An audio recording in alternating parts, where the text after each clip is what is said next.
Hello, my name is Marcus. I'm the compiler of a collection of therapy quotes entitled 1001 Windmills of the Mind. This is TQ 1189 to 1202.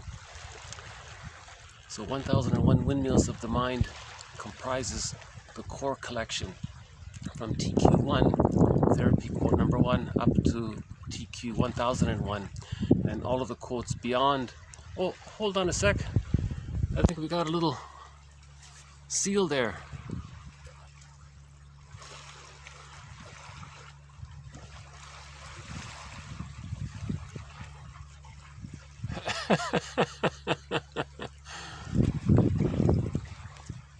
You know, just as I turned the camera, he sort of ducked under. Maybe he'll come up. So we've got a. So hopefully, if he makes an appearance, I'll turn the camera. So by the way, it's a nice sunny day with blue skies.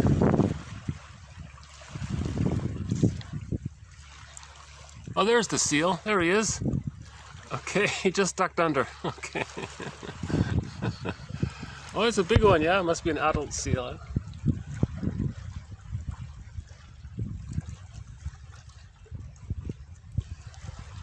So all of the quotes beyond 1001 comprise the bonus material to the collection.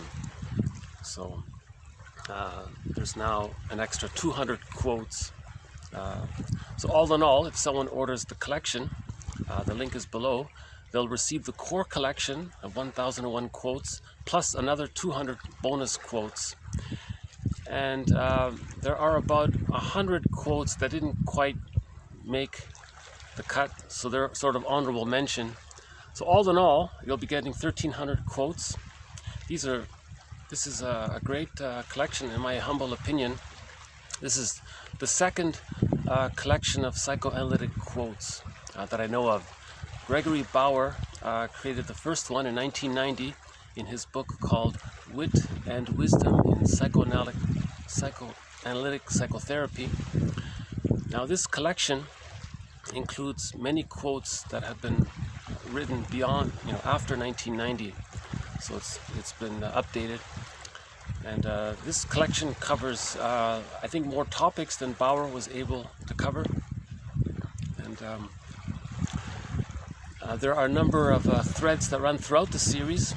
There's a thread on each major defense mechanism: projection, projective identification, splitting, reaction formation, rationalization, and others. We have a thread on the schizoid pattern, the narcissistic pattern, the codependent pattern. So several of the personality patterns that come from an insecure attachment style.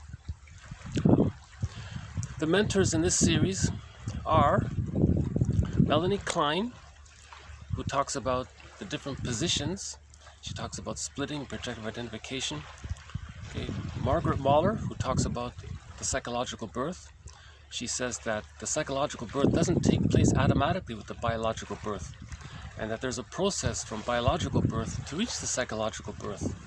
Okay, so she talks about the separation individuation process, going through these phases, and then if there's good enough mothering, maternal supplies are enough, let's say, then by the age of 3, the child achieves a psychological birth.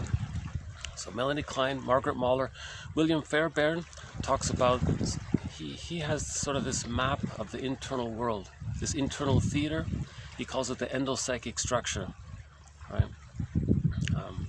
So the theory around that is that all of the memories the baby has when he's loved, these memories cluster, or they group together, a psychic grouping. They coalesce and amalgamate, and the theory is because the baby thinks in what's called primary process thinking, mainly images, it's pre-verbal. This cluster of loved memories, it's as if we were to create a fantasized personification of this grouping of memories. In a fairy tale, it'd be this happy, beautiful child, right? This loved child, linked in relationship to a loving mother. There'd be this you know, this tantalizing character for the times when the mother was promising, or when the baby thought he was going to get his needs met, so the mother was tantalizing, enticing, linked to part self-representation of being tantalized. Then there's, now Fairbairn says, when the mother is tantalizing, she's often rejecting, right? So there'd be an image of the mother as being rejecting. That's the frightening side of the mother, linked to a part self that feels sort of unloved and devalued. Then you have a part self, a part other representation that supports the child's development, linked to a part self-representation that feels supported in their development, right? So you sort of have this internal cast of characters, that overly simplified, that represents 8 characters. Now each of these characters can take different forms. Now the goal is to heal this internal object relations world so that it's peaceful, right? We want the relationship between these 8 characters to be in harmony and in peace, right? So these split images of the mother, the loving mother, the enticing mother, and the rejecting mother, they're widely exaggerated, like in a fairy tale or myth. The idea is that these 3 images are meant to come together to form a whole representation of the mother, therefore the other, mother, other. So you want a representation of the other as being a person, just a person, not a goddess or a demon or a seductress, right? And reparation of the other leads to reparation of the self. So we have this internal object relations world. So Klein says we live in 2 worlds. Our unconscious ego is relating to these 8 characters. And each of these 8 characters, it's as if each of them has a mind of their own that comprised, this mind came from the person's unconscious ego. So there's this whole internal relationship going on with the unconscious ego and these internal objects, right? Or parts of the internal self, or subpersonalities, whatever we want to call it, or self-states, a lot of different terms for it. So in object relations theory, they're called internal objects. Now the unconscious ego can project any one of these 8 characters onto the outside world to get the conscious ego's attention. Projection is the vehicle to make the unconscious conscious. So projection helps the person to see what is projection so that he can help heal the splits, right? The reason the splits are there, the reason a child might have an image of the mother as being a goddess and a demon, the child temporarily does that when the mother is frustrating. You see, the baby has to bond to the mother, but how does the baby bond to the mother if she's more frustrating than loving? So the baby does bond to the frightening mother, but he deludes himself into thinking that the mother's loving. So there's a splitting taking place. Good mother, bad mother, good breast, bad breast, right? But that's temporary. By the age of 3, the child, with enough love, the splits come together. That's key there. The child needs enough love for the splits to come together. That reaches the psychological birth. If the child doesn't get enough love, that's Winnicott's phrase there, good enough mothering, then the splits are still there. That's very painful.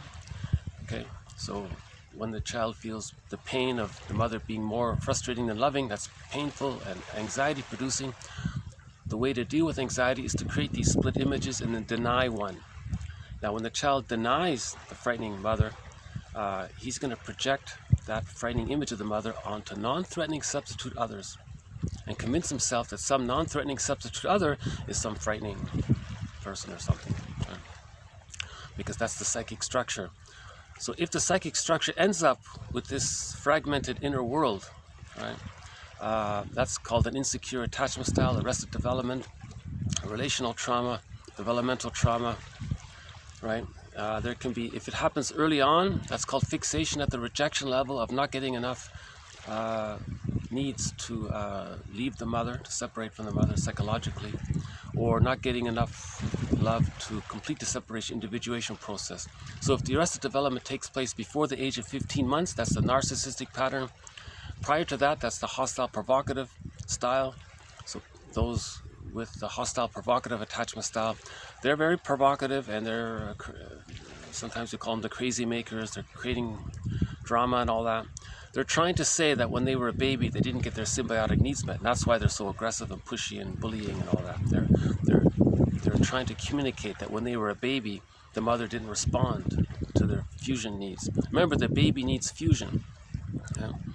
So humans come out of the womb too early, others create an extended womb.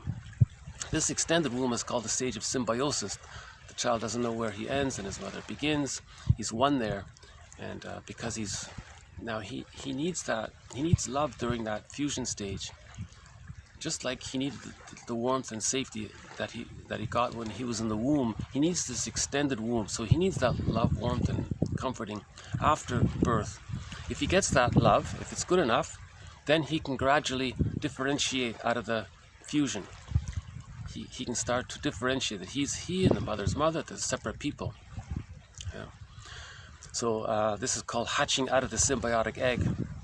Now, if a child prematurely hatches out of the egg and they didn't get their needs met, or they never even really entered that symbiotic stage, that's called the hostile provocative attachment style. Okay. Now, let's say a person is fused with the mother, but they're stuck there. That's called the narcissistic pattern. Okay, now after 15 months, the child differentiates, but he doesn't complete the separation individuation process. That's called the codependent pattern. Okay. And then if he gets enough love between 15 and 36, the split images come together to form whole object relations. With whole object relations, the child's life force can decathect or disconnect from the rejecting image of the frightening mother. Okay, because he feels safe to do that. Now his life force can be invested in his self-representation. That's the psychological birth. Now, along with that, because that happens, we say the child has what's called a holding introject, or an internalized good object, or the holding introject. This means the child has ontological security, a sense of self, a sense of inner safety. There's a part of him now that's always with him, that supports him. It safeguards him. He has a permanent presence of the loving memories of his mother. That's the holding introject. That allows the child's life force to connect to his sense of self. And when that happens, the child has access to the real self. The real self is a part of the person, or a part of the self, with various capacities. The real self allows the person a wide range of affect. So if a person needs to mourn losses later on, the real self, part of the self, will allow the person to mourn losses because they have that security, they're safeguarded. The real self, part of the self, allows for aliveness of affect, so they feel the joy of living. Right? They can be spontaneous and creative and playful, and their relationships can be trusting and close and intimate. Their relationships aren't bogged down with exaggerated fears of engulfment or abandonment, right? And the real self, part of the self, allows the person to self-activate, to express themselves, and to feel okay with it. This is self-assertion, this is self-expression, this is meaningful, this is not against anyone, this is their uniqueness, and they're expressing their uniqueness, right? So Masterson says, if you're looking for meaning for life, heal the splits, face the unconscious ambivalence with the mother, heal the splits, reach whole object relations, and then you'll have access to the real self. Then you express your real self. Now, if all this doesn't take place, if there isn't good enough mothering, so that's the Winnicott's phrase, good enough mothering, meaning the frustrating experiences with the mother the pain outweighs the love. That's called an insecure attachment style. That means the splitting defense mechanism is still being used. Now, that's a trauma. That's a relational trauma, developmental trauma. Now, when there's trauma, the psyche, the organism, the psyche, the person wants to heal this trauma somehow. So it doesn't know how to do it. It tries to do it. It wants to do it. So in its confused state, what it does, it recreates and repeats the situation, the scene with the mother, again and again and again. It can coax others to play the role of mother, or they can coax others to play the role of their devalued self, and then they do to others what the mother did to them because they want to communicate what their mother did to them. You see, in the narcissistic pattern, it's so painful to be unloved. The child identifies with the aggressor. He becomes his mother. He is his mother. And then his devalued self, he projects onto others, and then devalues others. Okay, that's a devaluing narcissistic pattern. To communicate that when he was a baby, he was devalued. Again, the baby feels devalued, unloved if the baby's not getting the mother's love. Right? And he can spend his whole life in that Sisyphus routine of devaluing others. That's a narcissistic pattern. if they don't question it and they don't heal it, they can literally spend their whole lives doing this because they're stuck, they're frozen. Right? And there are various patterns that arise from the insecure attachment style, one being the narcissistic pattern. The last video from 2 days ago had some coverage about the narcissistic pattern. That's one of the threads in this series, right? The narcissistic pattern. So we're continuously adding to each of these threads, right? Yeah.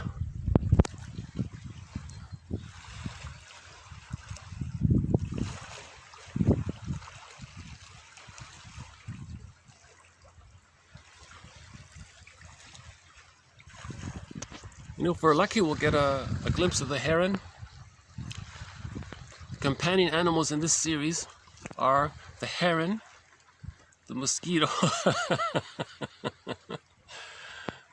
that's for outdoors, and then indoors it's the blue jay, the fox, and the crow. And if we get more appearances from the seal, maybe we'll include the seal. Right? That was the first glimpse of the seal so far. Right? Okay, so so let's begin here. TQ 1189. So this phrase, good enough mothering, that comes from a guy named Winnicott. He has another sort of famous phrase. He says here, the true self. No, sorry, the false self. The false self is set up to protect the true self, not replace it. Okay, so the false self, or the idealized self, or the invented self, or the grandiose self, this fabricated self, this constructed self, the baby creates this vanity image of himself as a compensation to not feel being unloved. Okay, so if the mother doesn't offer good enough, if the frustrating memories outweigh the loving memories, the child feels shamed. So that Kernberg calls that the hungry, enraged, empty part self. Karen Horney calls that the despised self. I think Guntrup calls it the hated self. And there are other, the envied self, someone called. So in other words, the child feels, let's just say, the unloved self. Now that's pain for the child. He can't experience that psychic pain. A couple of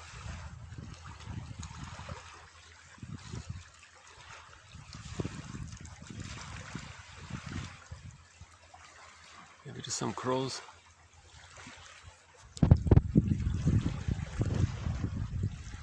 The child can't experience the pain of being unloved. So what he does, the theory is, he preserves his infantile megalomania. Okay, so the idea around that is that when the baby's in the womb, he thinks it's all about him. He has a need, and his needs get met. He doesn't have a sense of I, not I, him and his mother being separate. He thinks it's all about him. Now after the birth, in the extended womb, that sort of continues for a while. He has a need, the mother's attuned, and he meets the needs. That's called the stage of infantile megalomania, or primary narcissism, or grandiosity. So if there's trauma, the child's going to hold on to that grandiosity.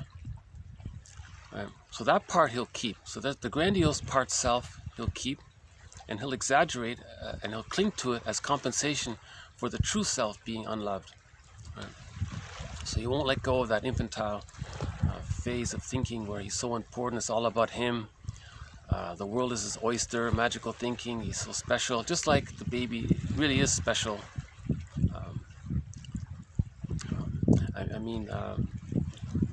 The baby has a sense that it's all about him in the beginning. Right? So the baby holds on to that. Now he's fused with the mother. Now the mother's omnipotent, the giantess in the nursery. So he's fused there. Now he can identify with the aggressor, so he can be the giantess in the nursery. Meaning his impression of who he is his part self representation of being grandiose is fused with the part other representation, even though he doesn't know it's an other. It is an other, so he's fused with this other grandiosity. So this leads to the narcissistic pattern. Now this is the etiology of the false self, or the narcissistic, the invented self, the fabricated self, the idealized self. Let's just say the idealized, Karen Horney says the idealized self. all of this image of perfection, addiction to perfection, Marian Woodman calls it, this is to not feel the true self being hurt.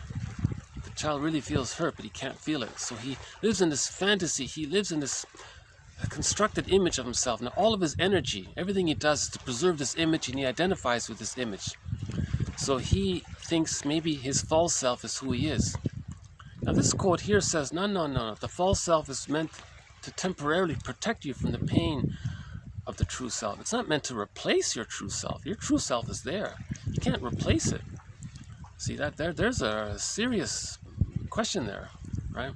So a person has to realize that this egoic self, or false self, or idealized self, or the perfect self, or whatever we call it, the baby temporarily creates that to get him through those first 3 years.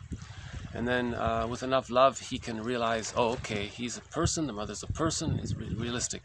He doesn't operate from these unconscious, exaggerated fantasy images as we see in a fairy tale, and from an unconscious level. It's hard to describe that, but one quote says, as a defense against shame, the grandiose self is born. That's the simplest way of saying it, right? Now, there can be a huge gap. A person can have a huge investment in his false self. The more unloved he is, the more invested he is in his grandiose false self image. And his true self is in exile. In the fairy tale, the child is exiled in the forest. So he's lost, alone, hungry in the forest. So his true self is... And then the hero's journey is to go into the forest, into the unconscious. The forest is a symbol of the unconscious, and then bring back the wounded child and nurse him back to health. Now sometimes he's so wounded and regressed. In fairy tales they'll say it's any wounded animal in the forest. So the hero has to save this wounded, starving, whatever animal it is. It could be, if it's shame, it's frog, if it's a fox, it's just a trauma. There's different, so many variations this can take. There are literally thousands of fairy tales to describe the wounded inner child in exile. Nurse that inner child, bring him home, take care of him. So you're healing your past, you're healing your childhood trauma, in other words. So again, fairy tales and myths are true on the inside, not on the outside. So that's another thread in this series, this idea of myths and fairy tales being metaphors for the traumatic script, the traumatic inner theater, this painful inner theater, right, that we project on the theater stage so that we can see what's inside. Okay, yeah, sometimes I try to cram in too much information in one little blurb. I think I'm trying to say a lot and make it clear. That's why this is a whole series. I hope that with each quote in each video, you get a little glimmer of understanding, and then it builds. It's really hard to get the whole thing in one, and I'm learning as I go as well. Okay, so recently 2 days ago, we talked about the narcissistic pattern. Now let's say the therapist confronts this false self. So now the false self is protected by rationalizations. Okay. Rationalizations, that's when you say something to give the appearance of being reasonable and rational. Long lies, false lies, superficial logic. You're using a lot of trickery in your wording, equivocation, straw man arguments, red herrings, logical fallacies. The best way to tell a lie is to include a few crumbs of truth in it to confuse people. A tale half told is the father of many lies. So a person with a narcissistic pattern is a master at impression management, creating the lies, selling their brand. Let's say, to sell they want you to believe, they want to believe themselves in their grandiose perfection. They want others to believe in it. They want others to idol them, so to speak, right? To bask in their fake shine, So all of their energy is invested in that. Now, that's estrangement. There's inner alienation from the true self. And so let's say the person does, by midlife, say he feels empty inside. He's What is this emptiness? What is he doing? So he goes to the therapist. So this next quote here is an example of what might happen. The therapist here, in this case, is Bergler, one of our mentors in this series, Edmund Bergler. He confronts the rationalizations. Now that's painful, but the person's there to heal, so he's open-minded. He's gonna, okay, yeah, so this rationalization was to preserve my infantile megalomania. Oh, this rationalization was to preserve this vanity, to take me away from the truth of my... So this is a long process. So this quote here, 1190, sort of discusses this.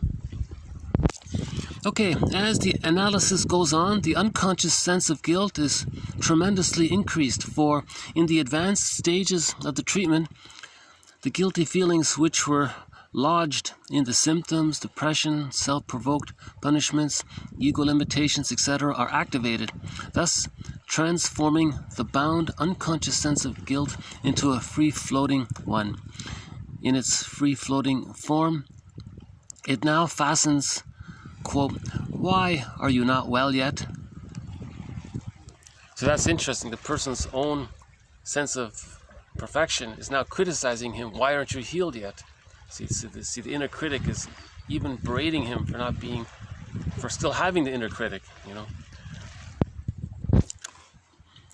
This reproach of the inner critic or conscience finds expression in typical dreams, in which the ego seeks to reject the superego's the inner critic, the superego's accusations. I propose that we should call dreams of this type, quote, dreams embodying a sense of guilt in connection with recovery. Okay, he's got a German word here. Okay, good luck trying to pronounce that. Genesungsschuldgefuhlstraume, something like that.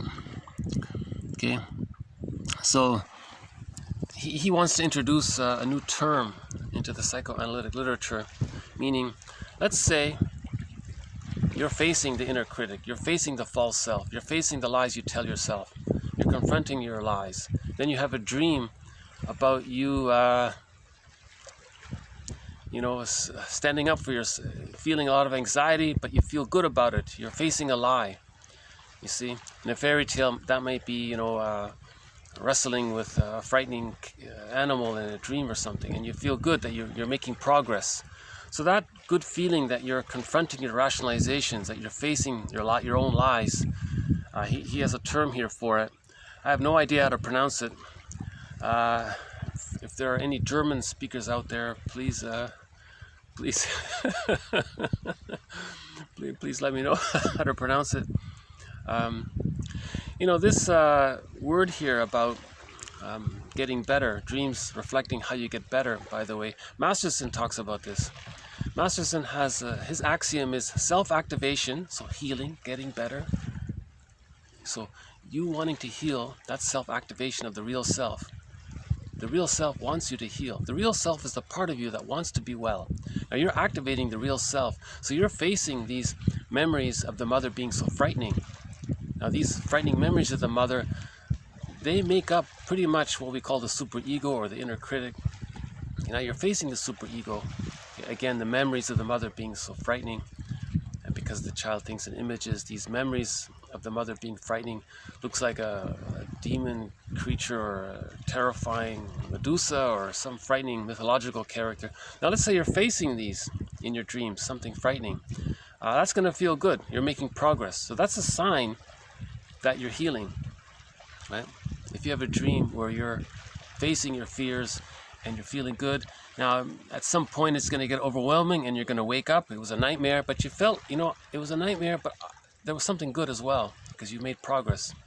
And the next time maybe make incremental improvements. Right? So the same idea. So Bergler is confronting the person's rationalizations. Why do you think the world revolves around you? Why do you think you're so special? What gives you the right to think that it's okay to do such a thing to other people? Where do you get this sense of entitlement? This great. So that's the infantile megalomania. He's still holding on to the babyhood world of magical thinking where it's all about him. He's so important, sometimes called solipsism or primary narcissism.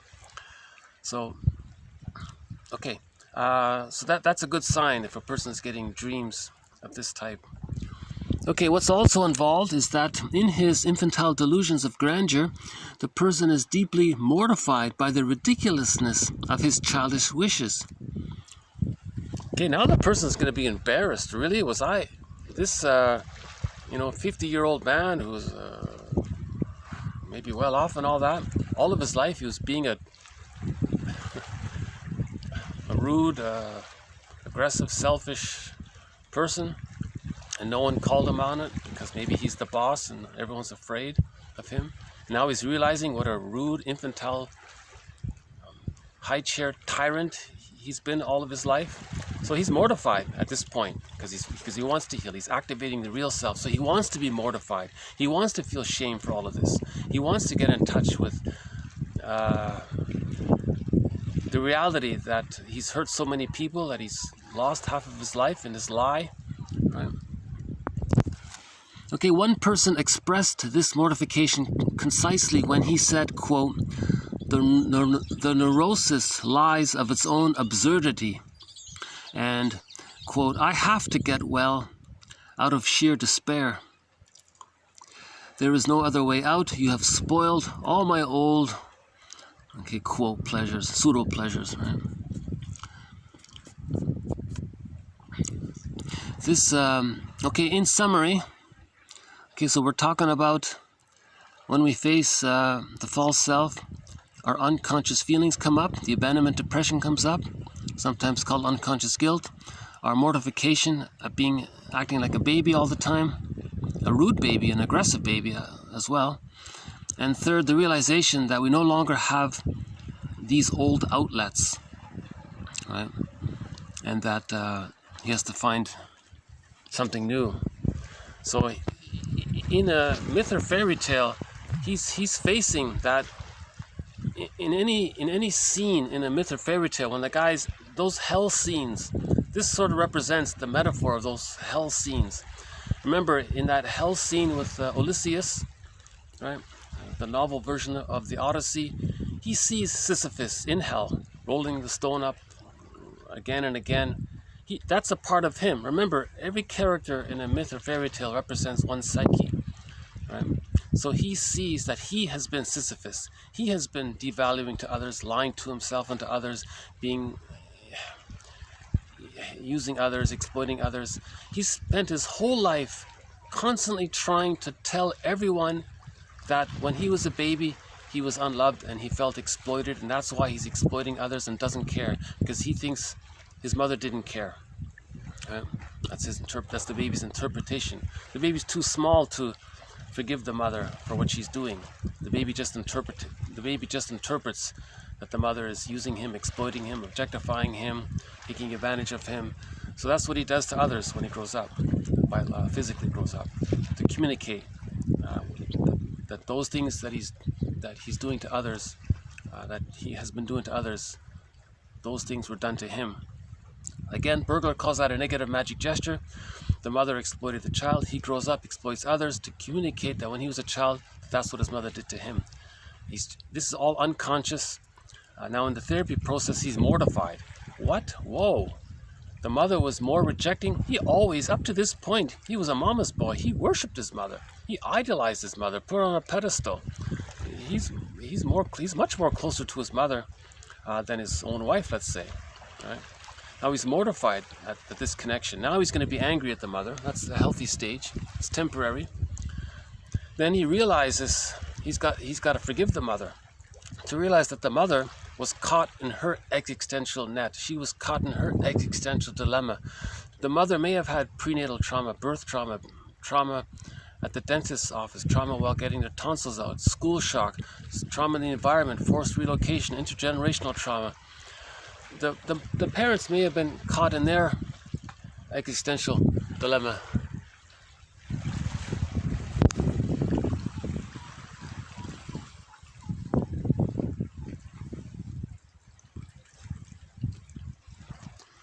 I'm really hoping we'll see some Canada geese, but yeah, it's very rare to see them. Mostly very large crows. A lot of very large crows.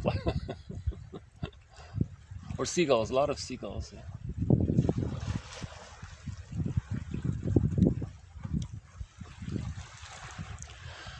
Let's see if the sun, if I turned around, let's see, how is the, yeah, no, it doesn't quite work if I do it that way.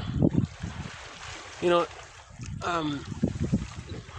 depends on the time of day.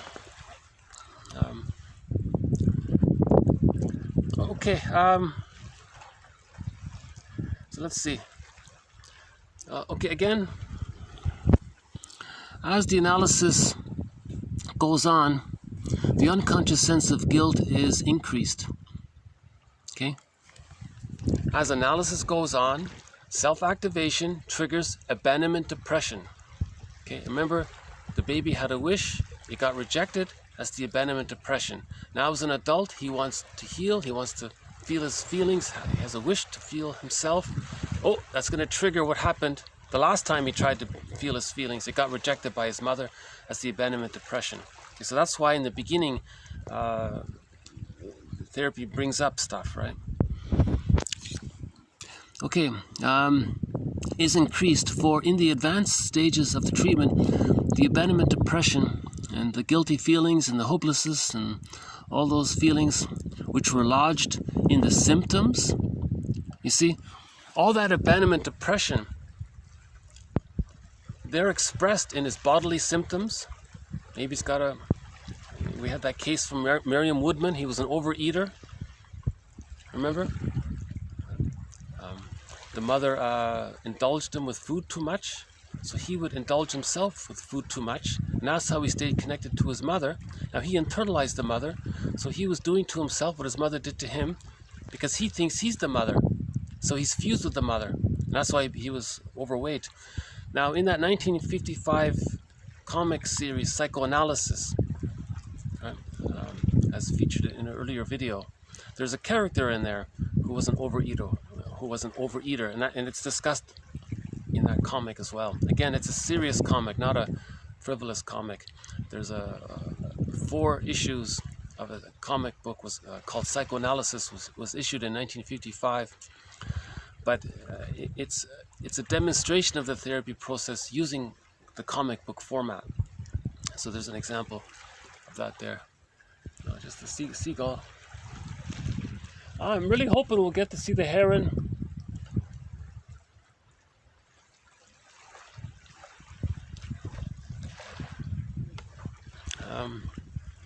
Or the Canada geese. Oh geez, that'd be nice to see the Canada geese, to hear the honking of the Canada geese. What a wonderful sound. Okay.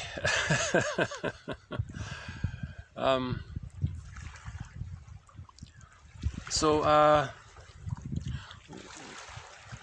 where were we? Oh, the comic book, right. So this abandonment depression, this anxiety, we deny it consciously, but the body can bear the burden. It can come out in symptoms. It can come out with the person just being kind of doing self-defeating things as a distraction, dysfunctional living, you know. So his symptoms are trying to get out somehow. Or remember, a symptom can be the overuse of projection. If he's prejudiced, that's a symptom. That's a symptom of his anxiety. Now, projection is the vehicle of making the unconscious conscious.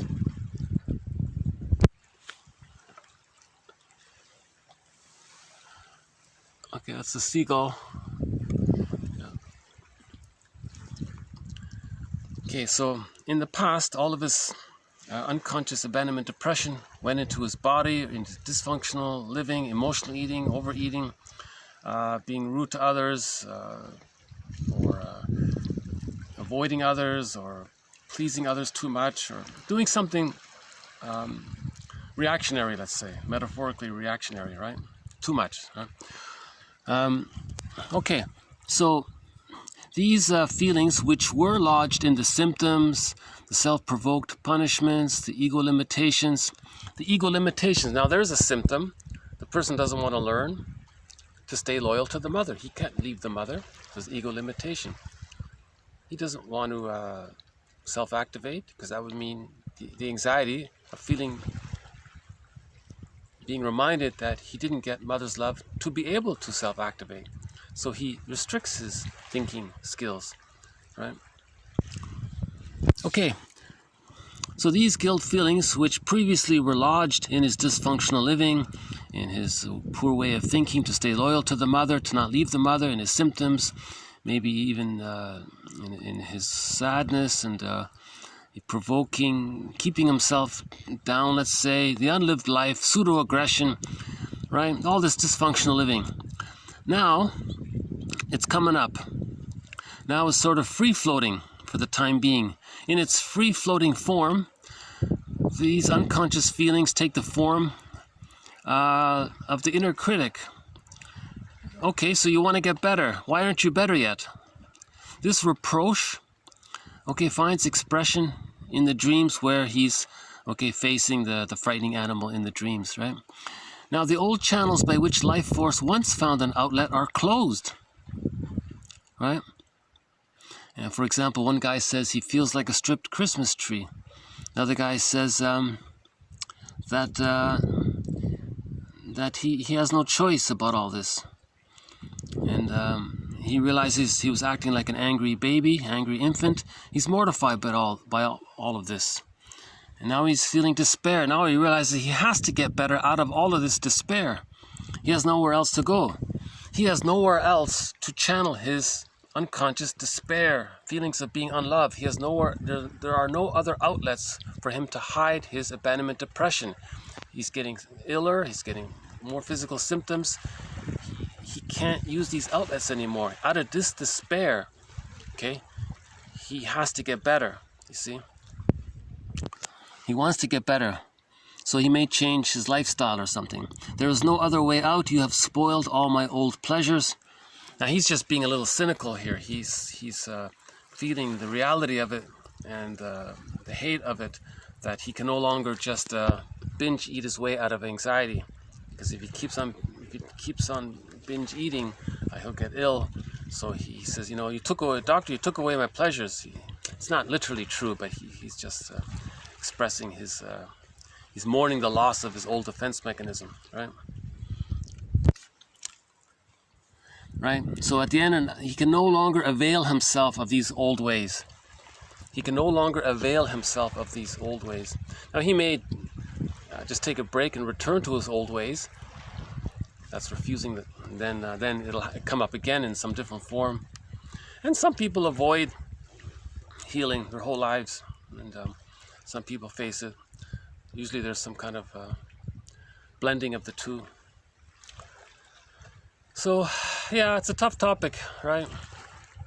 That's why when you watch a movie of the hero's journey, there's a lot of drama there. There's a lot of fears there, and because we're facing. Remember, the baby was terrified. Those frightening stories, they represent how the baby felt, but he didn't know. He couldn't even feel it. He couldn't put it into symbolic form. He couldn't put words to it. He experienced all these frightening feelings of the mother using the bottle. Really? The mother's not attuned to the baby's needs when he's using the bottle. Unlikely. Using a schedule. Baby's not hungry, but he's supposed to eat. To please his mother, he has to eat when he's going against himself. The one self-help book is entitled, "Do I have to give up?" The baby says to his mother, "Do I have to give up me to be loved by you?" The mother says, "You want to be loved by me? You eat when I say you eat."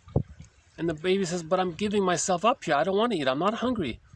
The baby says, "Do I have to sacrifice who I am, my true self, to get your approval, to get your connection? Because I have to be connected to you." The mother says, "That's right." Oh boy, that's very painful. You see? So how do we represent that in a myth or fairy tale?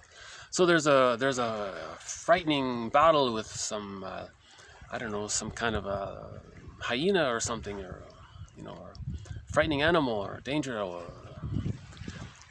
if the mother's engulfing, then sometimes the wolf is used. Remember Red Riding Hood? So there's the engulfing quality of the wolf. And if he's identified with the aggressor, then he thinks he's the wolf. You see, he might dream that he's the engulfing wolf because he's her. And he sees See, we live in two worlds. We live with these. We live in the world that stores all of our babyhood time frightening memories. We live in that world. And we live in the realistic interpersonal world. But these frightening memories filter how we see the present world. You see? That's the idea. Okay. Another glance here. Yeah, this is one of the nicest, I think this is one of the nicest days we've had here so far.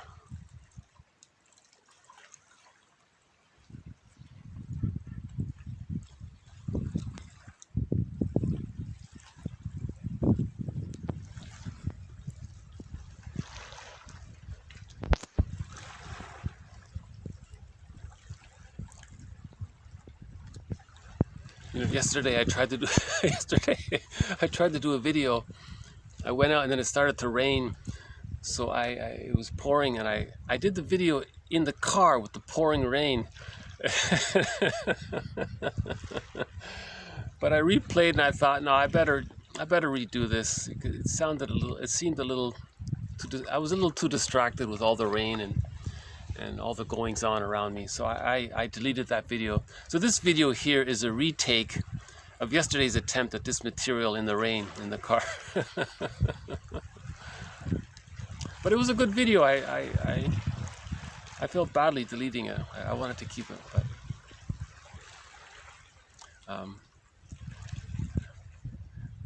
yeah.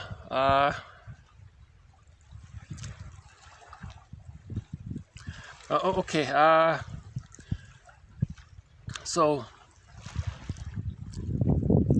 this is Bergler talking about his approach to the therapy process. Again, Bergler is one of the mentors in this series.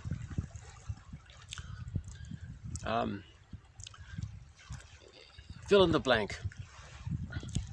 The psychology of. Now, whatever you put in that blank, chances are Bergler talked about it. He's the second most prolific author of psychoanalysis, 24 books, 300 articles. You name it, he talked about it. The psychology of fashion, money, gambling, self-defeating behavior, the playboys, the psychology of blushing, the psychology of logorrhea, people that talk non-stop and they can't stop talking all of them. People, and so on and so forth. Psychologists,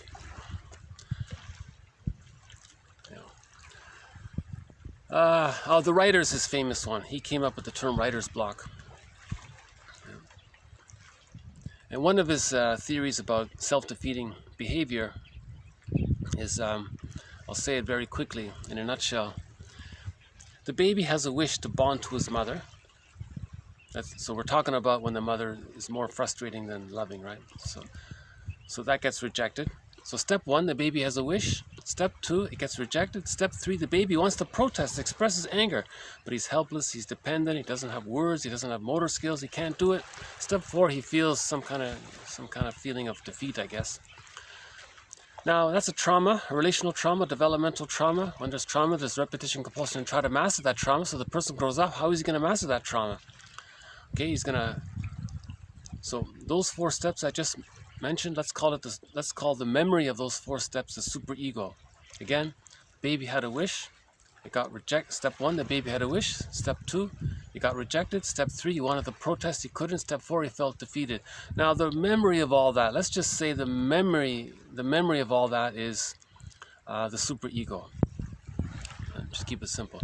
Now in the repetition compulsion of trying to master that trauma, when he grows up, he may repeat that same sequence, basically. He wants to activate his real self. No, it got rejected. Remember in childhood, it got rejected? Now that's steps 1 and 2. Now in step 3, he's got motor skills now. He can talk, he can do things, he can be active. Now, what is he going to protest? He doesn't know what he's protesting. He's going to protest something, but he's not sure what he's protesting. So he's going to do something, I guess. But remember step 4, the baby felt defeated. So whatever he's protesting, step 4 is the unlived life. So he may lead a dysfunctional lifestyle, so Bergler calls step 3 pseudo-aggression. Yeah. They can take many forms. So Bergler's theory is you got to confront this pseudo-aggression to face the original memory that the mother was more frustrating than loving. Meaning, in other words, the child received an insecure attachment style. To heal from an insecure attachment style, you create a new secure attachment with the therapist or yourself, in the books, let's say, right? And you want to move from insecure attachment to secure attachment, and from the secure attachment, you then move towards the psychological birth. Man's main task is to give psychological birth to himself. If he didn't get it by the age of 3 with the secure attachment style, right, he has to give it to himself. Man's responsible for himself. Bergler says you're responsible for your unconscious. Masterson says you're responsible for healing your inner child. Lowell says the same thing. Wilson calls it the moral revolution for each person to heal themselves, to heal the inner child of the past. So when we say know thyself, know the conscious self, and we have to know our secret self, our second self, this stranger within, the unbeoozed, all that's unknown, this bag we drag behind us, as Robert Bly says. Right? And you want to reintegrate what you disowned in childhood and bring it back to yourself. Right? Okay, so that's a little bit on Bergler, one of our mentors in this series. So again, Bergler, Masterson, Horney, Klein, Mahler, Fairbairn are the 6 main mentors, and Robert Bly makes a guest appearance now and then. So we just mentioned briefly a few minutes ago, the narcissistic pattern, the arrested development took place during the practicing subphase of the separation individuation process. Okay, so first there's fusion, symbiosis. After symbiosis, the baby practices. He runs around, but he's still fused with the mother. He still thinks the world is his oyster. Now at 15 months, he gets a better realization of the world. He returns to his mother for emotional refueling, saying, "Hey mother, thanks for for meeting my symbiotic needs met. I now realize that we're separate people and there's a world out here. I need some experience, positive experience here. Can you help me build my self-esteem? So I'm returning to you can you be my cheerleader and teacher and support me, my coach? I want to develop my self-esteem." Now this takes place from 15 months to 36 months. This is called the rapprochement subphase or the rapprochement crisis, right? Now, if arrested development takes place there, that's the codependent pattern. Right? So that's another thread in this series. So the codependent pattern, their fixation is at the rejection level of not getting enough support to complete the separation individuation process. So those with the codependent pattern, they still think in the I'm not okay, you're okay. Remember in the beginning, the baby thinks he's not okay and his mother's okay. Now in the narcissistic pattern, he identifies with the aggressor. Okay? The mother was okay, he wasn't okay. He identifies with the mother, now he thinks he's okay and others are not okay. So that's the I'm okay, you're not okay. Right? That's the repetition compulsion of trying to communicate that when he was a baby, he had to identify with the aggressor. Now the codependent didn't need to desperately identify with the aggressor. He got enough love to differentiate. So he still thinks he's not okay and his mother's okay. So there's still hope there, right? He's closer to achieving the psychological birth.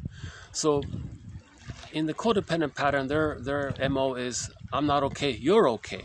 And they still think others are more parental-like and can support him, but he's stuck there, you see? So he's still stuck there.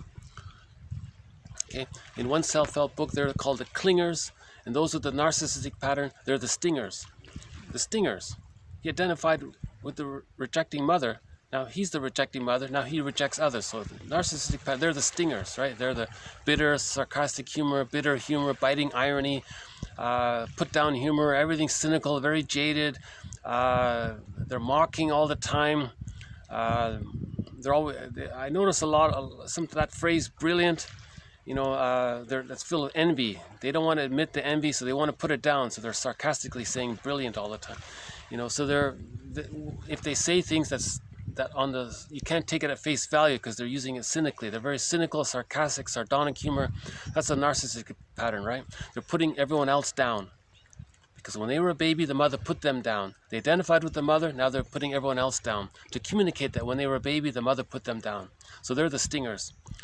Now, luckily, if the child did get enough love up to the age of 15, he was able to differentiate out of that fusion with the mother. But he didn't quite heal the splits fully. He's still in that limbo phase. That's called the rapprochement crisis. He didn't build his self-esteem to achieve the psychological birth. So they're the clingers. They're hopeful. Can someone help me? Can someone take care of me? Show me the way? Right? So they're the givers. They're the clingers. They're overly helpful. So they're reactionary in the sense of always overly giving and overly... The stingers are reactionary in being overly bitter and hurtful and so on, right? So both are kind of reactionary in that sense. You have to achieve the psychological birth to be a person of self-activation and so on. So this next one is about the codependency one. Okay, TQ 1191. Codependency in relationships in adult life are repetitive reenactments of such childhood experiences and fantasies in which the person has the illusion that he actively controls the situations which he once passively endured. Okay, so the codependent is also engaged in a secondary delusion. So a person with a narcissistic pattern is engaged in a secondary delusion of others being so not unworthy. Now, the codependent has a secondary delusion of everyone else being overly idealized, being overly worthy, and they're not, and they're unworthy. Okay. So he's repeating that. Still recording? Okay. So now these two, the stinger and the clinger, they both have an insecure attachment style. If they get together in a relationship, the codependent one thinks that their partner with the narcissistic pattern, they appear aggressive and rude, and they artificially think that it reminds them of their mother to some degree, and they appear sort of strong, and they want to master the trauma of the narcissistic mother not giving them enough support to complete the process. So a person with a codependent pattern looks at their partner with a narcissistic pattern and uses what's called sweet lemons. They use a secondary delusion and think, no, that person's not bitter, they're sweet. They want to tell themselves that the bitter person is sweet because they want to master the trauma of when they were a childhood, the mother was still, although not too bitter, but still partially bitter. So they find someone who's bitter, let's say, and then they want to master that trauma. So they're stuck there. That's why a lot of marriages don't last long, because those with the codependent pattern finally wake up. This is painful. I'm never getting loved or care or support from this person. Now, a person with a narcissistic pattern, they're gleeful because they have a constant supply of someone thinking well of them while they're putting them down. And the person being put down constantly says, I'm not being put down. This other person is good. So they're in a secondary delusion. So that's why, that's what's going on there. Right? Oh, hold on. What's that?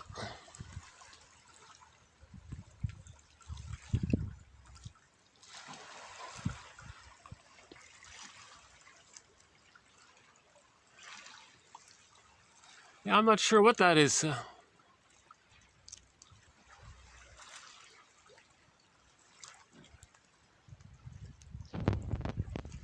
It's not the heron, so I'm not...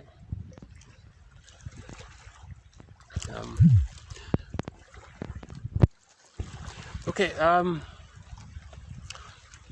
so again, having the codependent pattern means the insecure attachment style. Anybody with an insecure attachment style, that's a relational trauma, developmental trauma. When there's a trauma, we try to repeat, relive, reenact, recreate. So we coax others to play a certain role. We cast them in a role. So the codependent pattern says to the partner, can you be the parent and be good enough and support my autonomy and growing? The person with a narcissistic pattern is not even there yet. They're just caught constantly trying to communicate that they felt stung by the mother when they were a baby, and they're just stinging their partner, right?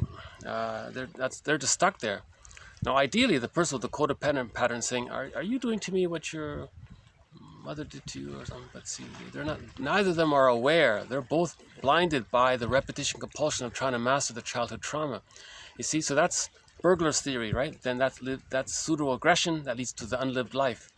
See, they have to do something with their life. So they marry the wrong person to try to master the trauma. In the end, they feel defeated. The 4 steps we mentioned earlier. Okay, again, on this difficult topic of the narcissistic pattern, just a little extra element to this narcissistic pattern. Okay, regarding the stingers. Okay, what narcissism implies is that the subject will either control the other or be controlled. Narcissism becomes, therefore, the study of emotional sadomasochistic relationships. So this sort of added element really is a hard topic to think about. But he's saying here, the stinger, the person, right? Remember the stinger and the clinger? The stinger, he calls that the sadist. He's getting pleasure putting his partner down. He gets pleasure being in the one-up position. Remember, the mother was in the one-up position over the child. So he gets pleasure, and the mother felt pleasure being in the one-up position. According, right, the mammalian brain sends the person serotonin when they feel like when they feel safe. Now, being in the one-up position makes you feel safe, right? If the person has that need to be in the one-up position. So the mother maybe had that need to be in the one-up position, so she felt safe. So she received serotonin. Now, the baby identified with the aggressor. Now he gets serotonin putting others down. So he's saying, well, isn't that Schadenfreude? Feeling good when you put others down? Isn't that emotional sadism? He's asking that question.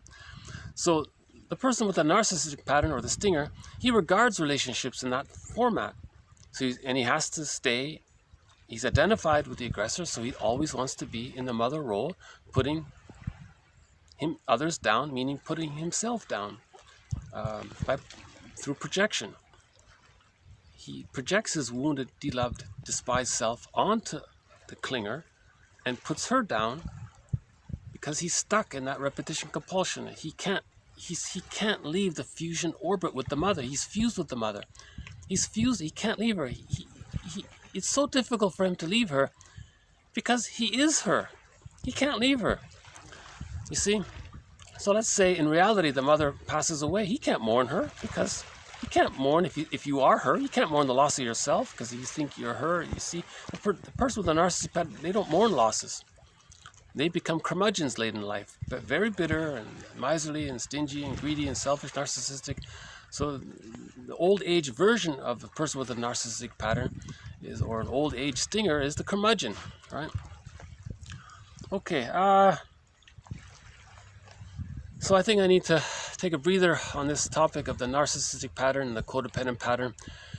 It's it's a big one, a big topic.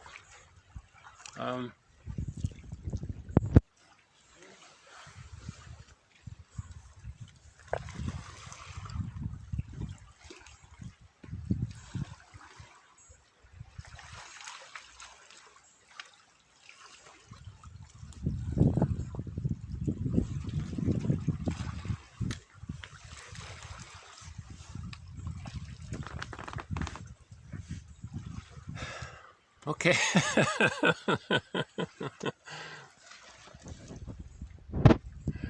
I think if I have difficult topics, it's good for me to be outdoors. It maybe gives me a little bit of a support.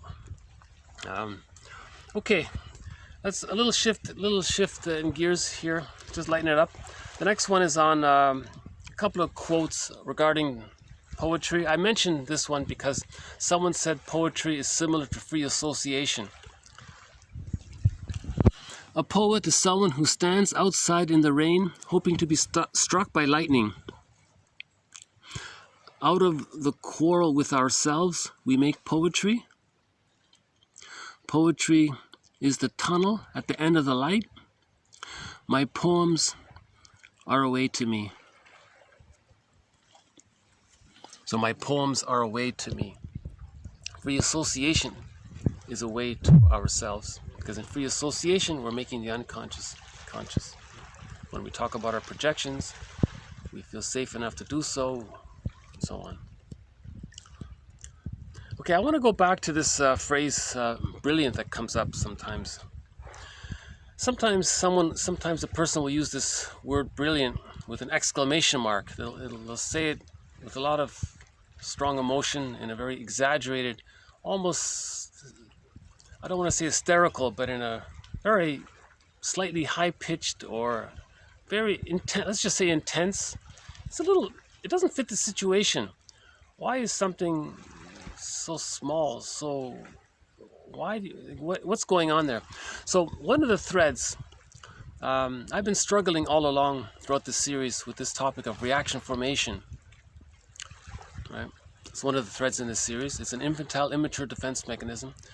So again, briefly, you feel something, it's too embarrassing to admit it, or you don't want to talk about it, but you want to stay in touch with it, and you do want to talk about it, so you express it in reverse. It's like in code. You're encoding it, encrypting it in reverse. So someone showed something good. The person was envious of it. He hated it. He shouted, "Brilliant!" That's a reaction formation. So he said the opposite of what he really felt, but he was too embarrassed to say that he was envious and that he hated it, because it goes against his image of being perfect. But he really was envious of it. So a lot of people with a narcissistic pattern, their main emotions are hate, greed, envy, schadenfreude, vindictiveness, spite. So if they see something and they're expected to say something nice about it, they can't. It's too painful. They hate it. They're envious of it. They're envious of it. They don't want to admit it. They can't face it. They're not even aware of it sometimes. So, but they have to say something against how they really feel about what's expected of them. So they might shout out how amazing it is. It's so brilliant, and with an exclamation mark. So this little note here is a follow-up to a couple of days ago. The woman went on a vacation with her husband. She had a bad time, but she doesn't want to admit it. She doesn't want to face the real issue in their marriage. So on Monday, she saw the therapist, and she said to her therapist, the weekend was so amazing, so wonderful, and on and on. And he realized that she was engaged in a reaction formation. So his advice is to simply say, do you notice that when you're describing the weekend, how you're emphasizing how wonderful it is? And then she said, no, it wasn't. And then the truth came out. See, so that was a technique, right? He didn't jump and say, you really didn't like the weekend. He just said, do you notice how you're praising it very much? And then that gave her a little breather to talk about the truth, you see. So my little poem here, not really a poem, is the outburst brilliant with exclamation. There is a pain so utter. Emily Dickinson. Let's call this reaction formation. So just a reference to Emily Dickinson. She has a poem called There is a Pain So Utter.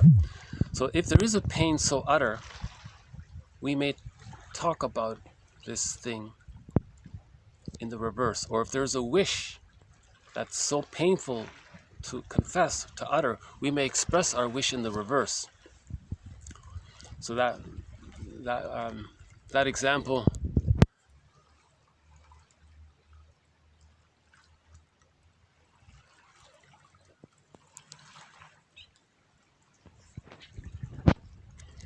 I don't know, let's say a person secretly would love to go fishing. Maybe he really wishes he could go fishing, but he's afraid to admit it. So he'll say, oh no, fishing's dangerous, it's no good, you can't go fish, shouldn't go fishing, it's bad for the environment, and so on and so forth. So that's a reaction formation. When a person goes on a soapbox, he might be saying that he wishes the opposite. Okay, we talked about those with the narcissistic pattern can't grieve losses because they're still using the splitting defense mechanism. So complicated grief is sometimes called pathological nostalgia. There is a longing for the past without the acceptance that it's over. See, we can't accept the past is over if we're too traumatized. See, if the baby's too traumatized, he's stuck there. He can't move forward. He needs enough love to move forward, to live in the present. He's stuck in the past. That's a huge concept with mourning. That's why in the ceremonies we talk about the person who's lost and try to remember. Mourning is about remembering more than forgetting. We have to remember and then face both sides and feel safe in doing it, then we can mourn the loss. If we can't, if it's too painful, if the past was too painful, we can't mourn the loss. You see? So that can lead to pathological nostalgia, sometimes called melancholia, or prolonged grief, aggravated grief. Okay, so I won't. So we have a thread on complicated grief, so I'll just leave it at that one. Okay. Another talk. I'll keep the next one short here. Although this is a major thread in this series, one of the major defense mechanisms. Oh, hold on.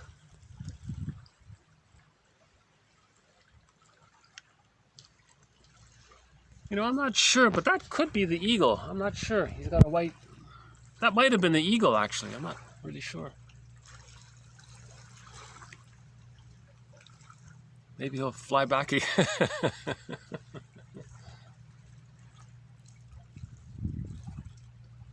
I only once saw the eagle.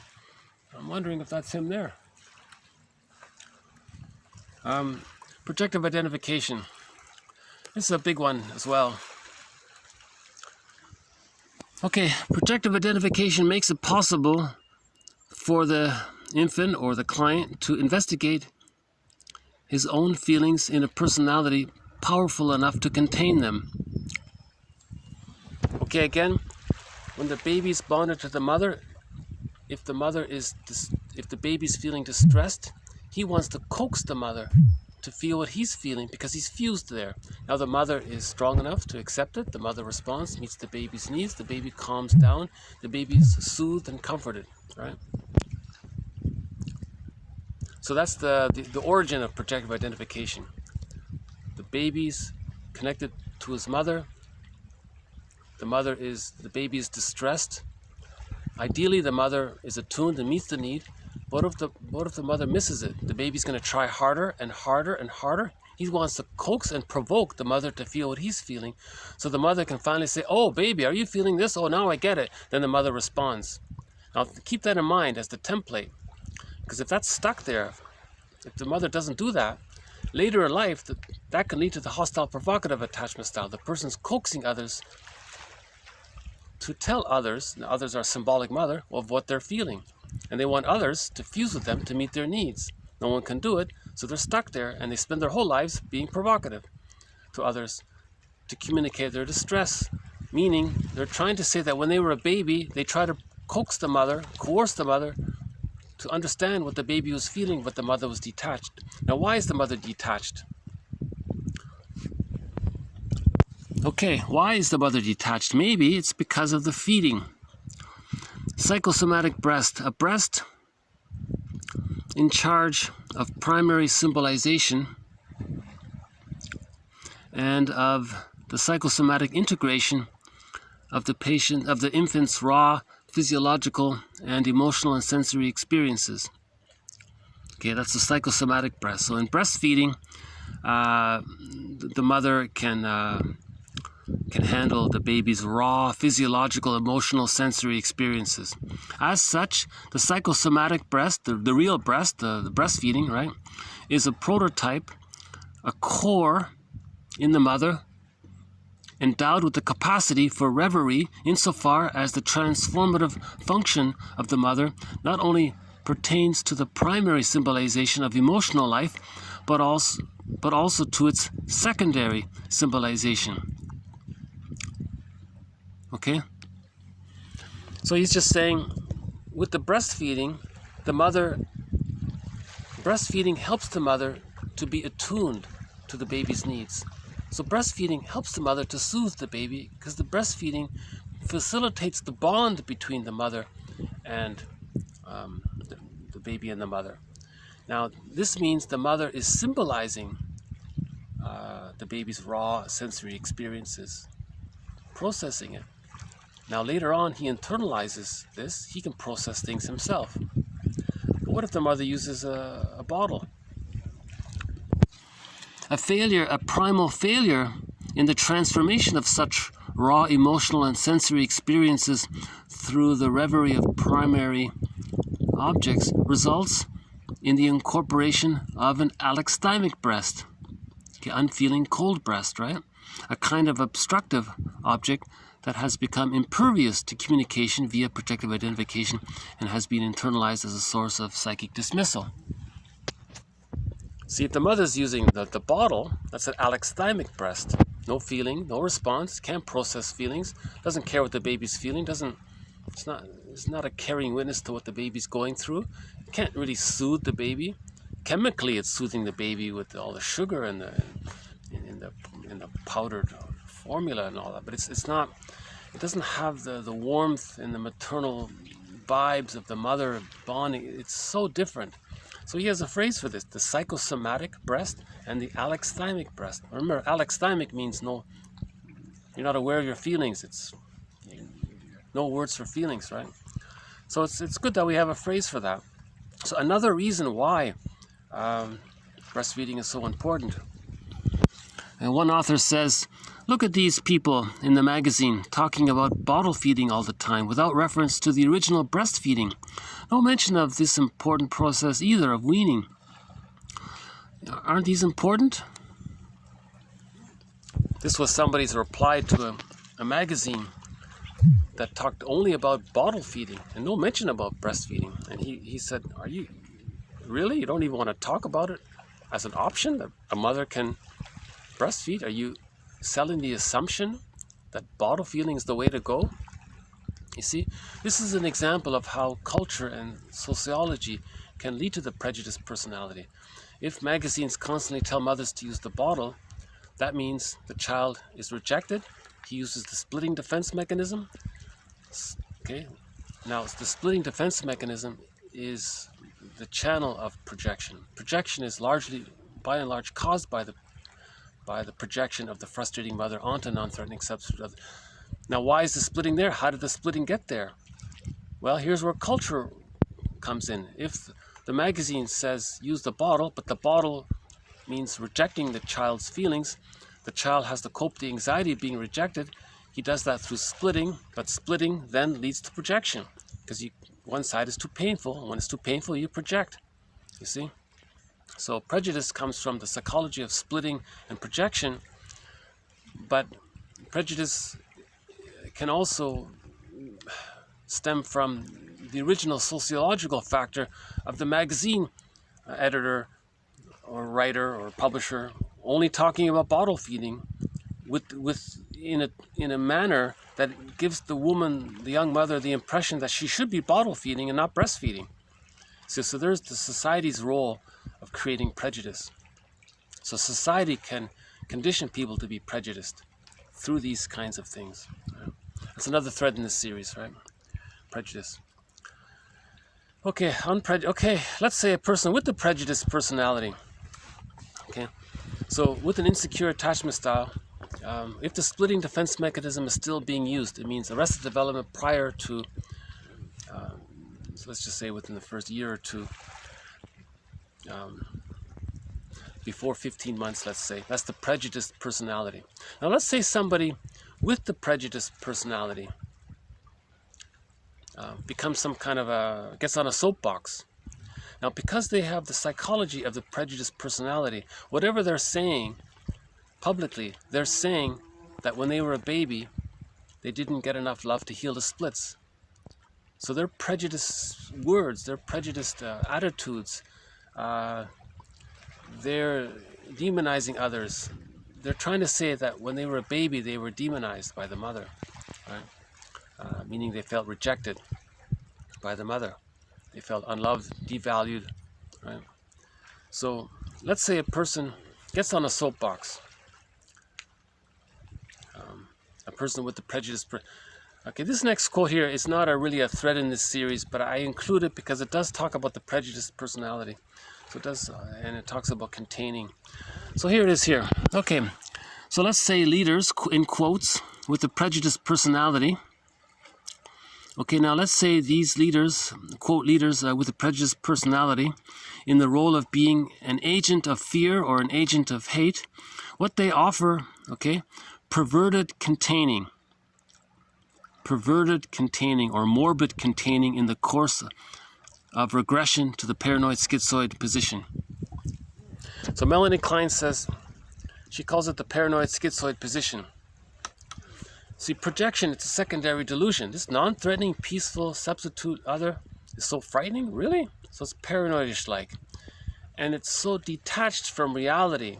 It's so detached from feeling, so it's schizoid-like. You're detached emotionally, it's schizoid. So she calls that the paranoid schizoid position. Emphasis on the word position there. So this position, if a person with a prejudiced personality who operates himself from the paranoid schizoid position, okay, and he's speaking about others, why would people be interested in it? Why would people listen to prejudice, hateful rhetoric, fear-mongering? Why would someone be, what's going on there? This quote says they're offering morbid or perverted containing. Now, ideally, the mother offers loving containing.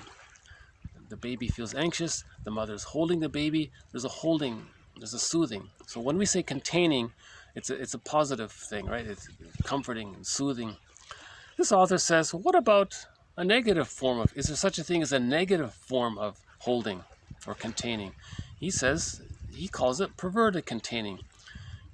Okay, so encouraging others with a psychological structure of the prejudiced personality and promoting it and encouraging it.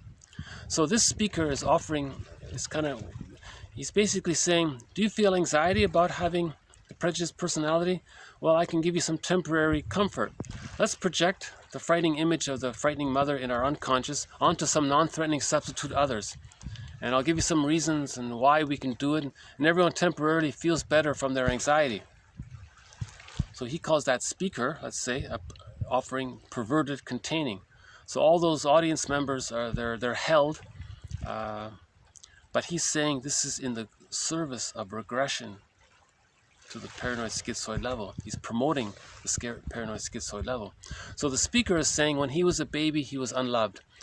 He's saying to the audience, now no one in the audience understands that because they're in the same boat.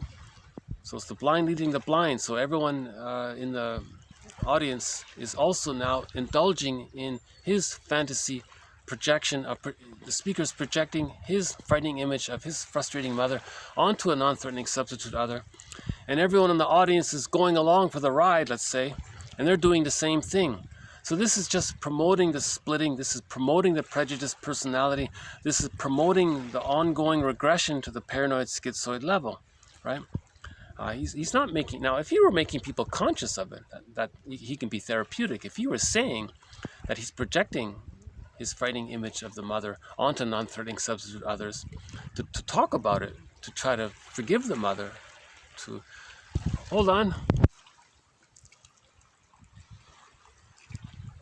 You see, if he were conscious of his projections, he could be healing. You see, he's trying to heal. See, projection is the vehicle of making the unconscious conscious. So he's actually trying to heal. So he's projecting his frightening image of the mother onto non-threatening substitute others so that he can ultimately know what he's projecting, but he's not aware of it. No one is intervening. No one is saying, hey, what was your childhood like? You know, did your mother use the bottle? Or were you breastfed? When you were born, was there a delay in being when the doctor handed you over to the mother? Was there a long delay there? What happened in those early times? Or maybe the person doesn't know. Well, I gotta look into it. Right? So prenatal distress syndrome and birth trauma can make one susceptible to developmental trauma, relational trauma.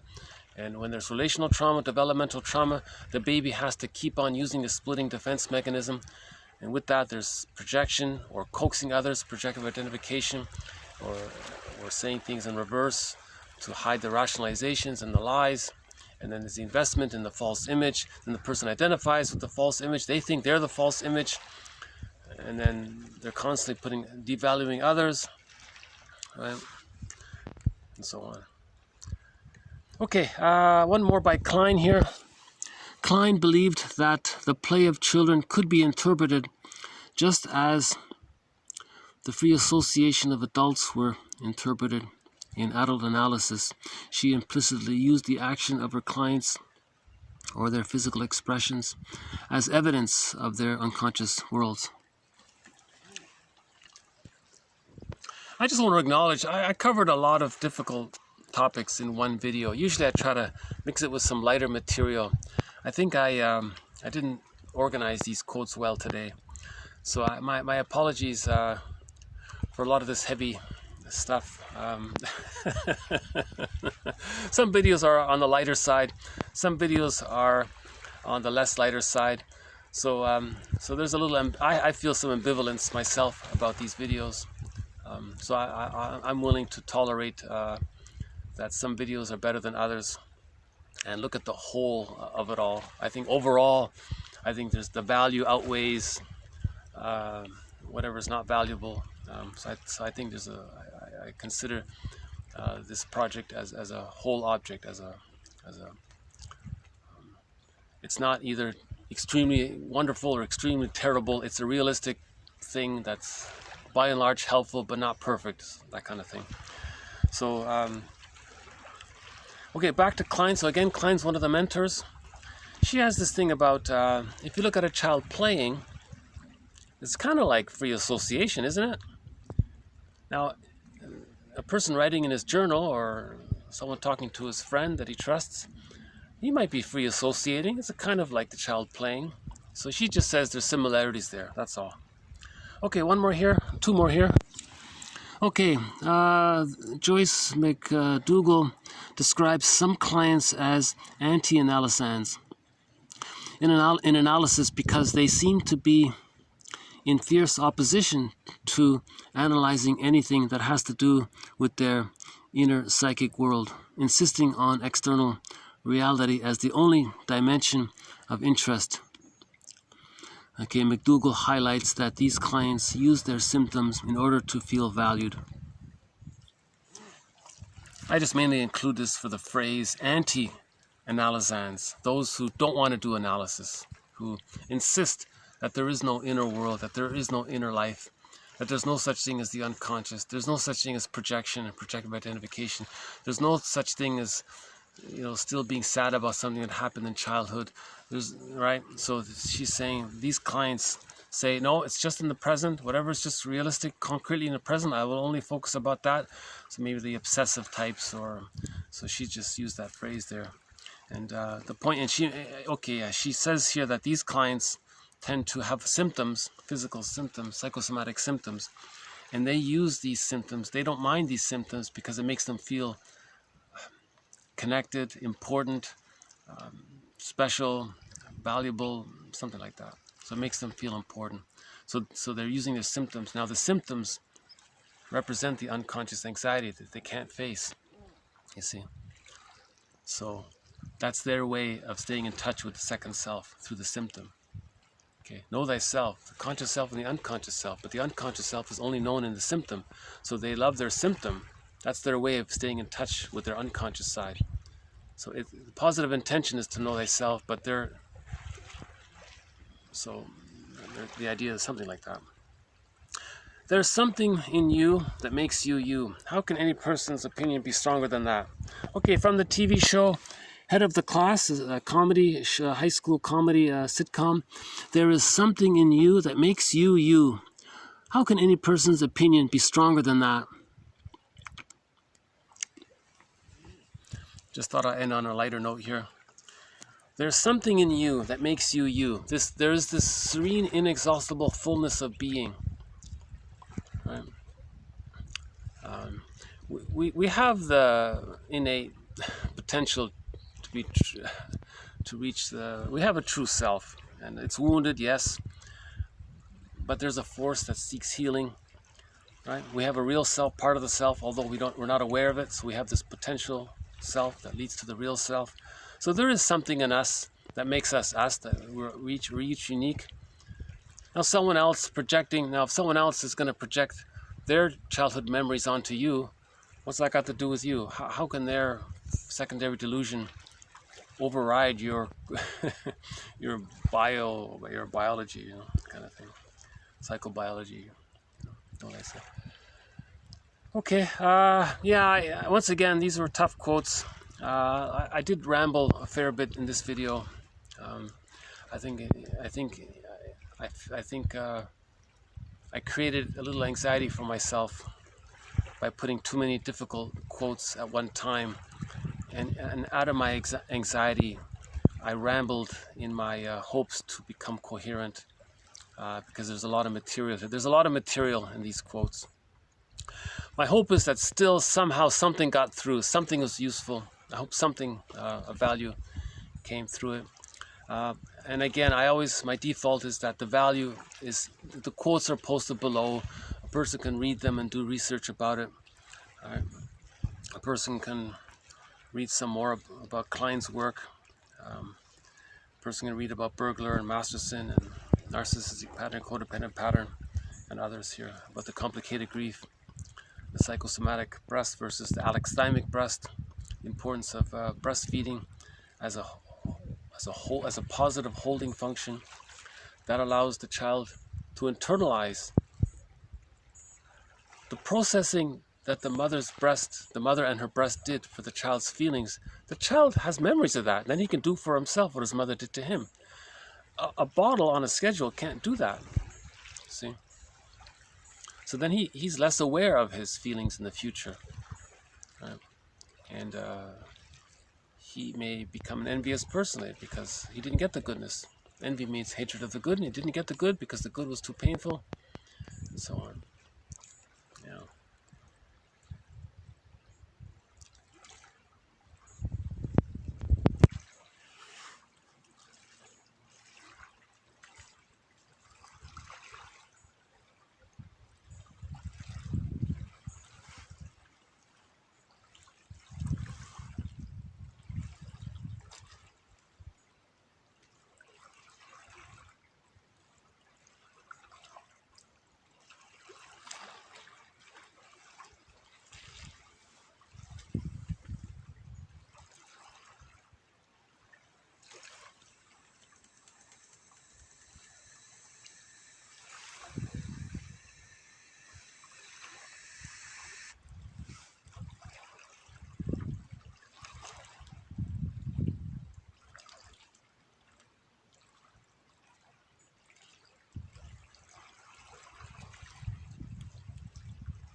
Okay, how about Castle by the Sea?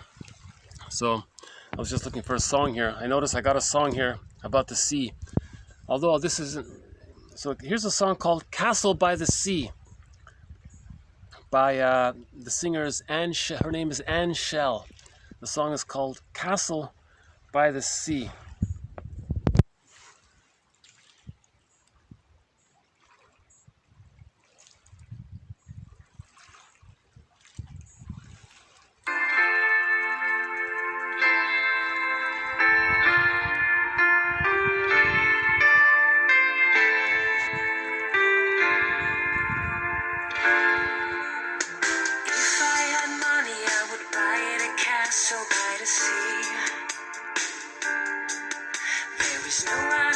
In the world where I'd rather be,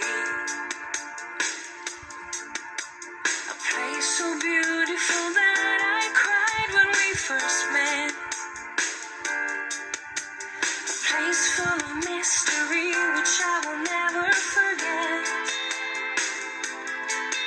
One day you'll be the owner of the castle by the sea.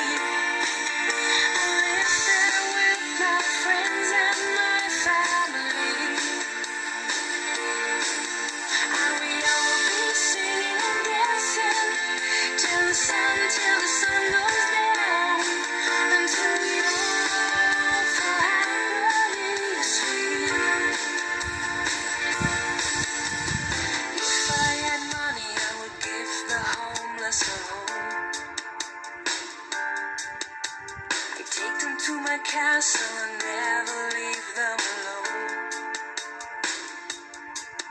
A place where they would all feel safe and secure. A place which they would never want to leave for sure. One day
Okay, so thank you very much. This has been 11:90 to 12:02.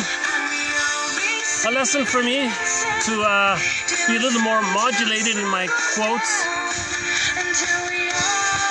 So yeah, I learned something in this video myself, not to overwhelm myself, not to feel that I have to,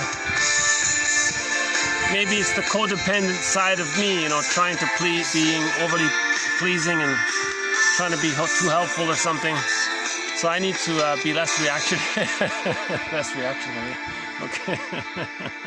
I just came across a quote today. They say codependents are reactionary. They help too much. They're reactionary. Okay. So we started off with a famous quote from Fairbairn. Everyone uses that phrase, good enough mothering. But not many people use his other famous phrase, right? Which is, the false self is there to protect the true self, not replace it. Huge concept there. Okay, we talked a little bit about Bergler's approach. He says, confront the rationalizations, question the rationalizations, let a person realize he's being an infant, he's still engaged in entitlement and magical thinking. They don't want to do it. Huge resistance to it. Most don't want to go there. They become outraged with it. They become vindictive about it. They don't like the idea. It's mortifying to think that you spend half your life as an angry infant, rebelling against your mother your whole life and hurting others in the process, repeating like Sisyphus how they were hurt as a child, and you're hurting others. So Bergler, he's one of the mentors in this series. Okay, one on the codependent pattern. They're also engaged in a kind of secondary delusion called sweet lemons, over-idealizing others, being overly helpful, thinking that they can change the other, right? So remember, with an insecure attachment style, in the repetition compulsion, the motto is, I love you, you're perfect, now change. Now they want to change. They want to change their mother. Then they feel like they mastered the trauma. But no one in the present is their mother. So it's a secondary delusion. You see? That's called transference. You're transferring, you're projecting the living past into the present. It's called transference. And then you're reenacting, replaying it, and so on. Okay, the idea that narcissism, the stinger and the clinger. So he says here, a person who devalues others, that's a form of emotional sadism, he says. Right? So there's the Schadenfreude. Remember, the main emotions of the person with the narcissistic pattern is the hate, and because gratitude comes later with the psychological birth. Whole object relations, mutuality and gratitude, that comes later. Love only enters the psychological picture after seagull, right? The child needs enough love to leave the mother. If the child does leave the mother psychologically, then we say that love has entered the psychological picture. Love didn't enter the psychological picture with the narcissistic pattern. So that's why the main emotions are hate, envy, greed, schadenfreude, vindictiveness, spite, and so on, right? Gratitude is a form of love, so they don't feel gratitude, right? And they use projective, they don't make requests, they use projective identification. They want to coax others to meet their needs, and so on. Okay, a little bit about the poetry here. A poet is someone who stands outside in the rain, means they feel their feelings, hoping to be struck with an insight. Out of the quarrel with ourselves, we make poetry. Joni Mitchell says that. Get out the pen and get out your journal book and your pen and face the beast. So you want to face your inner conflicts. and then you can write a song if you face that process. Poetry is the tunnel at the end of the light, so you get an insight. Okay, well, next there's more. You got confidence to go deeper, let's say. My poems are a way to me.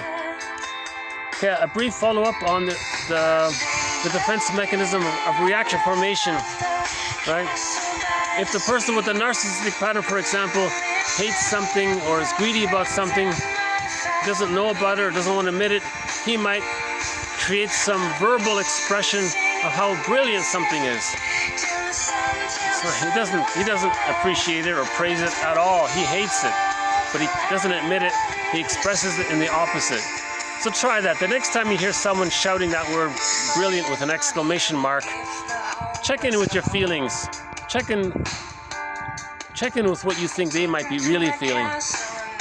Not all. I'm not saying it's always like that, but I've noticed it sometimes. Okay. We covered projective identification, a little bit more about projective identification. Right.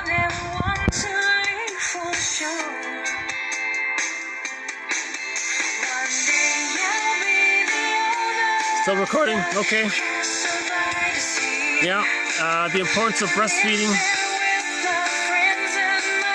I have no idea why a woman would, use a pump, put her own natural breast milk in a bottle. I guess that's better than the powder stuff, but jeepers. Every mother really needs to just be a mother and breastfeed. Why is it so difficult? I'm mortified at the thought that some women, seagull. Some women say they don't want to breastfeed their babies because they like the appearance. They want to be seductive, so they refuse the baby's needs to be breastfed, and the mother says, no, here, use the bottle stuff. I like this appearance.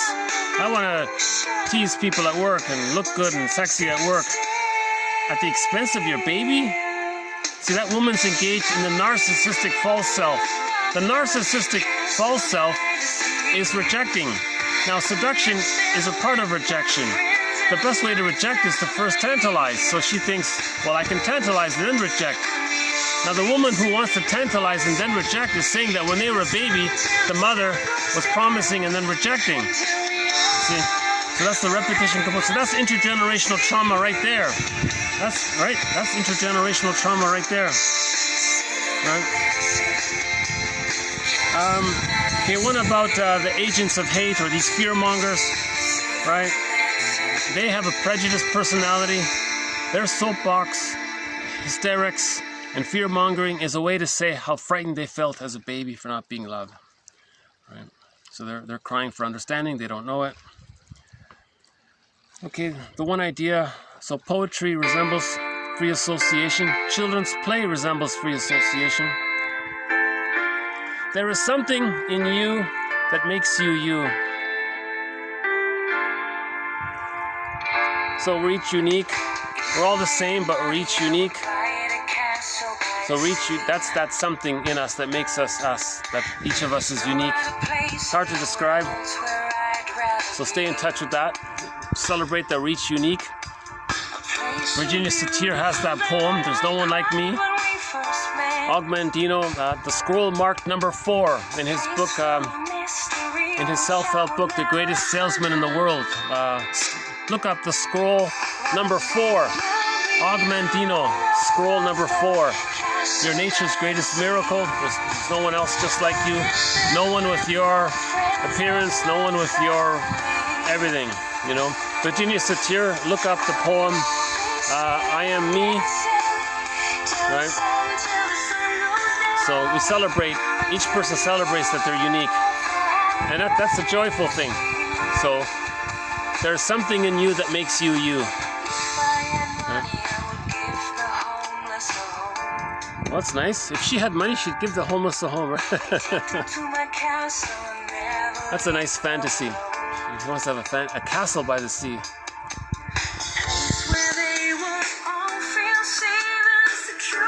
Feel safe and secure.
Okay, so thank you very much. This has been 1190 to 1202. More to follow.